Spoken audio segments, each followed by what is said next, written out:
മേളെല്ലാം വെട്ടിയ അത്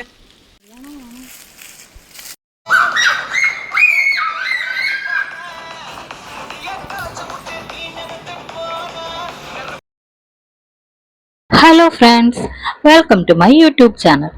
ഞങ്ങൾ ഇന്ന് പപ്പയും അമ്മയും മാളൂനെയും കുഞ്ഞിപ്പെണ്ണിനെയും ഒക്കെ കാണാൻ മുണ്ടക്കയം വരെ ഒന്ന് പോവുകയാണ്. ഞങ്ങൾ രാവിലെ ഒരു 7:30 ആയപ്പോഴാണ് ഇറങ്ങിയത്. വിശക്കാൻ തുടങ്ങിയപ്പോഴേക്കും അടൂർ ആര്യാസിൽ നിന്ന് ബ്രേക്ക്ഫാസ്റ്റ് കഴിച്ചിട്ട് ഞങ്ങൾ യാത്ര തുടർന്നു. ഞങ്ങൾ അടൂർ പത്തനംതിട്ട എരുമേലി റൂട്ടിലാണ് കേട്ടോ പോകുന്നത്. ഇവിടുന്ന് ഏകദേശം 110 കിലോമീറ്റർ ഉണ്ട് അവിടെ എത്താൻ. അതുവരെ മുണ്ടക്കയത്തെ പറ്റിയുള്ള ചെറിയൊരു ഇൻട്രഡക്ഷൻ ആയാലോ. കോട്ടയം ജില്ലയിലെ കാഞ്ഞിരപ്പള്ളി താലൂക്കിലെ ഒരു പട്ടണമാണ് മുണ്ടക്കയം. ഹൈറേഞ്ചിന്റെ കവാട എന്നറിയപ്പെടുന്ന ഈ സ്ഥലം മണിമലയാറിന്റെ തീരത്തുള്ള ഒരു ചെറിയ പട്ടണമാണ്. റബ്ബറും കുരുമുളകും കൊക്കോയും ഇവിടുത്തെ പ്രധാന കാർഷിക വിഭവങ്ങളാണ്. ധാരാളം റബ്ബർ തോട്ടങ്ങൾ ഇവിടെ സ്ഥിതി ചെയ്യുന്നു. ഹൈറേഞ്ചിന്റെ പ്രധാന ഹിൽ സ്റ്റേഷനായ കുട്ടിക്കാനം ഇവിടെ നിന്ന് ഏതാണ്ട് 15 കിലോമീറ്റർ അകലത്തിലാണ് സ്ഥിതി ചെയ്യുന്നത്. കുമളി റോഡിൽ മുറിഞ്ഞപുഴയിൽ നിന്ന് തിരിഞ്ഞ് 5 കിലോമീറ്റർ ദൂരം സഞ്ചരിച്ചാൽ പാഞ്ചാലിമേടിലെത്താം. മുണ്ടക്കയത്തിന് എങ്ങനെ ഈ പേര് കിട്ടിയെന്ന് കേൾക്കണോ? മുണ്ടക്കയം ചന്തയുടെ സമീപത്തെ കയത്തിൽ ധാരാളം മുണ്ടികൾ, ദാറ്റ് മീൻസ് ചാരക്കൊക്കുകൾ വന്നിരിക്കുമായിരുന്നു അത്രേ. CMS സുവിശേഷ പ്രവർത്തകനായിരുന്ന ഹെൻറി ബേക്കർ ജൂനിയർ ഈ കയത്തെ മുണ്ടിക്കയം എന്ന് വിളിച്ചു. ക്രമേണ സമീപത്തെ ചന്തയ്ക്കും ആ പേര് ലഭിച്ചു. പിന്നീട് കാലാന്തരത്തിൽ മുണ്ടക്കയം എന്നായി തീർന്നുവെന്ന് കരുതപ്പെടുന്നു. പറയാതിരിക്കാൻ വയ്യ, റോഡെല്ലാം സൂപ്പറാണ്. റോഡ് മാത്രമല്ല, പോകുന്ന വഴി വെറൈറ്റി വീടുകൾ കാണാൻ പറ്റും. ബോഗൻവില്ല ചെടിയുടെ സീസൺ ആയതുകൊണ്ട് മിക്ക വീടുകളിലും അത് കാണാൻ പറ്റി. കുറച്ചു ദൂരം കാട്ടിലൂടെയുള്ള യാത്രയുണ്ട്. അങ്ങനെ ഞങ്ങള് അളിയന്റെ വീട്ടിലെത്താറായി. ആക്ച്വലി അവര് സർപ്രൈസ് ചെയ്യിക്കാനാണ് ഞങ്ങൾ പോയത്. പക്ഷെ അവിടെ ചെന്നപ്പോ 2-3 റിലേറ്റീവ്സ് ഒക്കെ ഉണ്ടായിരുന്നു. സോ അവരെ കണ്ട് ഞാൻ സർപ്രൈസ്ഡ് ആയി. എനിക്ക് അവരുടെ സർപ്രൈസിങ് വീഡിയോ ഒന്നും എടുക്കാൻ സാധിച്ചില്ല. പിന്നെ ഞങ്ങൾ പപ്പയായിട്ട് പറമ്പിലേക്കൊക്കെ ഇറങ്ങി. ചെറിയ രീതിയിലൊക്കെ കൃഷിയുണ്ട് കേട്ടോ.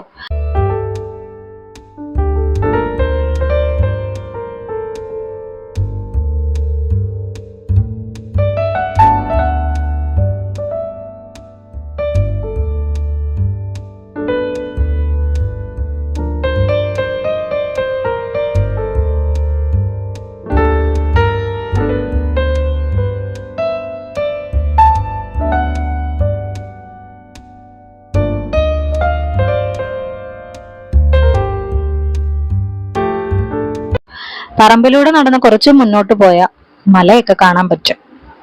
പക്ഷെ മലയുടെ പഴയ ഭംഗി ഇപ്പൊ കാണാൻ സാധിക്കുന്നില്ല. ബിക്കോസ് റബ്ബർ മരങ്ങളെല്ലാം വളർന്നു വലുതായി. പിന്നെ പൊരിഞ്ഞ വെയിലായതുകൊണ്ട് ഞങ്ങൾ അധിക നേരം അവിടെ നിന്നില്ല. അങ്ങനെ മലയൊക്കെ കണ്ട് ഞങ്ങൾ തിരിച്ച് വീട്ടിലെത്തി. ഇവളാണ് ധ്വനി. കുഞ്ഞിപ്പെണ്ണിന്റെ ഡാൻസ് പെർഫോമൻസും ഉണ്ടായിരുന്നു കുറച്ചു നേരം.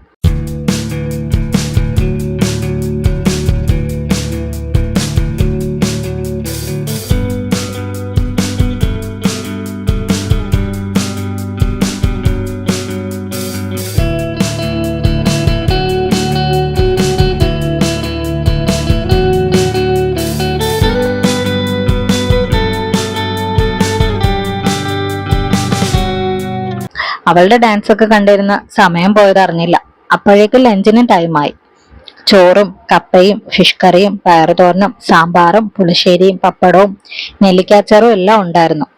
അങ്ങനെ ലഞ്ചൊക്കെ കഴിച്ച് കുറച്ചു നേരം ഞങ്ങൾ അവിടെ തന്നെ ഇരുന്ന് വർത്തമാനമൊക്കെ പറഞ്ഞു. കുറച്ചു കഴിഞ്ഞ് ഞങ്ങൾ പിന്നെയും പറമ്പിലേക്ക് ഇറങ്ങി. ഇവിടെ നല്ല ചെറിയ കൊല പോലെ പിടിക്കുന്ന റോസാപ്പൂക്കളുണ്ട്.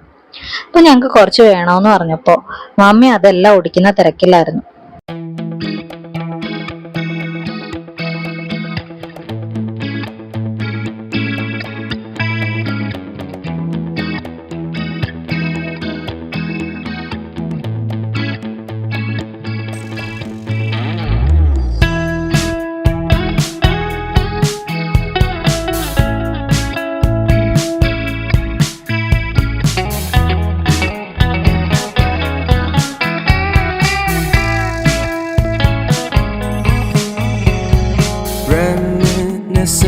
പപ്പയാണ് ഇഞ്ചി വിളവെടുപ്പിനുള്ള സമയത്തിലായിരുന്നു.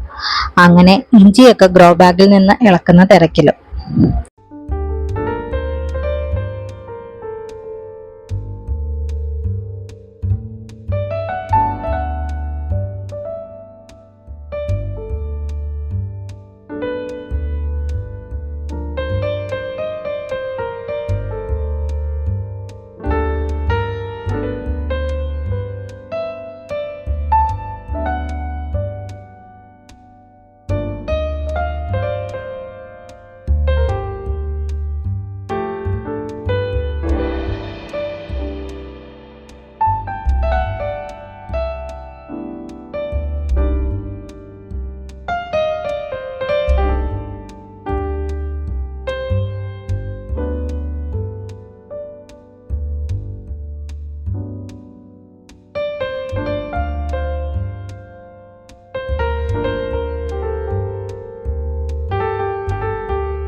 പിന്നെ ഞാനും വെമ്മും കൂടി ഫോട്ടോസും വീഡിയോസും ഒക്കെ എടുക്കാനായിട്ട് റബ്ബർ തോട്ടത്തിലേക്ക് പോയി.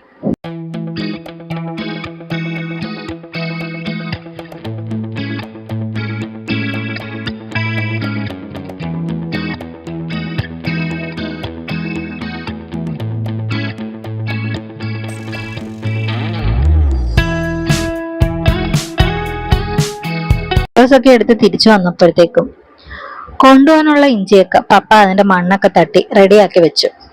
ഞാൻ പിന്നെ അതൊക്കെ എടുത്ത് ചുമ്മാ ഷോ കാണിച്ച് നിൽപ്പായിരുന്നു. അങ്ങനെ ഞങ്ങൾ ഇറങ്ങാനുള്ള ടൈമായി.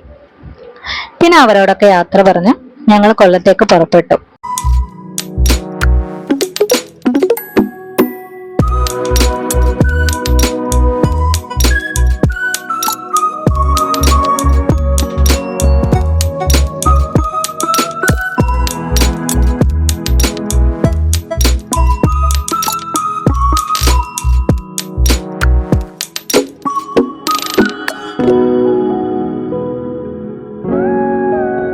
എന്റെ വീഡിയോ ഇഷ്ടമായ എന്റെ ചാനൽ ലൈക്ക് ചെയ്യാനും ഷെയർ ചെയ്യാനും സബ്സ്ക്രൈബ് ചെയ്യാനും മറക്കല്ലേ. Thank you.